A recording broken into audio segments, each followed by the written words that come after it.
ఈ మధ్య ఫంక్షన్స్లో డిస్కషన్ ఏం నడుస్తుంది అంటే సోషల్ స్టేటస్.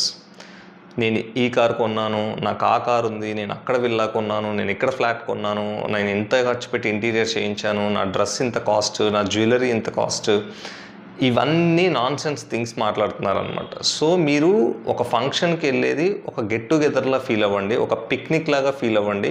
చాలా రోజుల తర్వాత మీకు ఇష్టమైన వ్యక్తులు ఒక అన్నోన్ కారణం చేత వేరే వాళ్ళు పిలువబడితే మీరు అక్కడికి వెళ్ళి ఆ కంఫర్ట్ని ఎంజాయ్ చేయడానికి వెళ్తున్నారు.